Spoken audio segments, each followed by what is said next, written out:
waxaa jirta afar qodob ama afar shay oo qof walba maanta suuqan forex ku xayn daaban sida caadiyan qof walba uu soo maray wax dhibaatana ma lahan waxa la wada yiraahdaa geelaba laba jir soo wada mar balse waa muhiim inaad intaas ka taqalustid afarta qodob inta badan qaar kamid ah horay ayaan u bayaaninay balse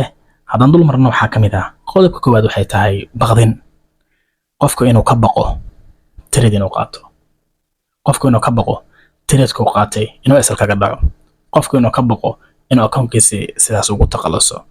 baqdintu waa aabaha koobaad ama waa asaas koobaad ee qofka suuqa forex ku soo biiraya mar walba ku xeen daaba balse haddii qofkan uu leeyahay jadwal ma asigoo og oo suuqani wuxuu qasaaray oo ku soo galo baqdintiisi waa yaraanaysaa qodob kale waxay tahay degdeg qofka inuu degdeg farabadan ku furmo tusaale asigoo inuu ka baqanayo trade inuu ka tago trade ma toon la isgareynaya trade ma toon ish ku haya trade-kii asigoo wax ka dhiman rulkiisa ayuu xusmeenayaa durbo hore ayuu ka qaadanaya yoosan ku dhaafin kadibna trade-kii booskii la rabay inuu imaado ama asal kaga dhacaya ama trade-kii kadib ayuu dhaqaaqaya sadarteed qodobka labaad waa degdega oo qofka mar walba degdeg ku furan maanta idil trade buu ciirsanaya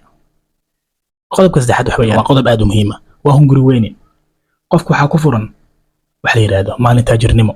waxa uu rabaaba inuu one day oo taajir noqdo inuu maanta idil ku fikiro inuu lacag fara badan sameeyo asigoo haysta $100 ama asigoo haysta $500 doonaya inuu $1,000 at least inuu sameeyo $500 sameeyo marka inuu mar walba ku fikiro calculator soo qaato xisaabaad isku dhufsado intaana rabaa waa hunguri weynin qofka qodobka afraad ee ugu dambeeya waxay tahay qofku inuu trade badan qofka u qaataa tusaale landa session oo kale inuu laba trade saddex trade waxba uusan u manage garasanayn waa over trade inuu noqdo maanta idil New York oo imaado trade badan qaato qaar asal kaga dhacaan qaar TB kaga dhacaan maanta idil wax u manage garasan oo salahayn hadaba afartan qodob oo ah qodobka koowaad waxaan hore soo sheegnay qofka inuu baqdin ku furan tahay qodobka labaad oo ah qofka inuu ku furan tahay xiriir degdeg oo maanta idil inuu trade-kii ka cararayo ka baqayo qodobka saddexaad qofka maalin taajirnimo ama hunguri weyn oo hayo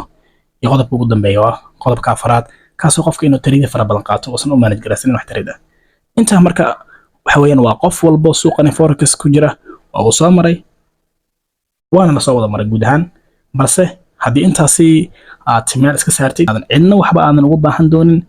cidna aadan hadal dama ka dhageysan doonin suuqan karigaaga adiga hoggaan aad u hayn doontid leedinkii marka isku day marka afartaas qodob meel ku qoro mar walbana tatbiiqi oo isla xisaabtan akoono kale taqaado sida akoonoyin dayma ah ku tijaabi afartan qodob sida waxaad ula dhaqantaa akoono challenge ama akoono real aad haystid oo kaleeto waayo haddii akoon dayma si fiican ula dhaqantid akoonada kale tana oo realka sidaas ay ula dhaqmaysaa guuleysta